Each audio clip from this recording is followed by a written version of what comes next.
you're back. Well, believe it or not, that's it. These are the most embarrassing stories I have. And I can only hope they will be my last. By now I've formulated more escape strategies than a Jew in Nazi prison camp. Envisioned every last-minute alternative to toilet paper. And have given up driving.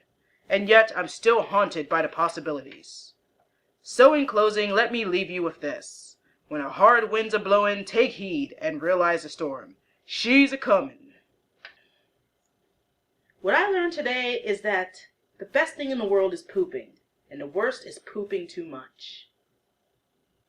It's just hilarious seeing this guy in all these situations. We all poop, and sometimes had to poo in public places. Many can relate to the story, and everyone poops. Everybody poops. Yes, I do understand this might be an acquired taste of comics, since it's quite literally about excrement. But it's not a crappy comic. Oh God, was that a pun? Oh God, I suck. While the art is shaky in some stories, the writing saves it a bit, and there's enough tension to keep you interested. You can actually read the entire first issue at this website, and you can buy these issues for $1 at this site.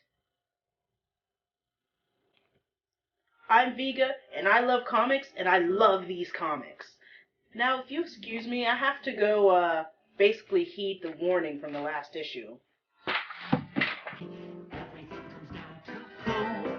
From the top of your head to the sole of your shoe, we can figure out what's wrong with Turk?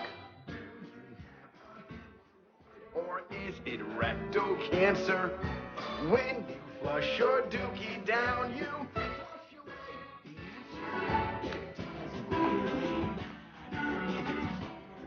it's loose.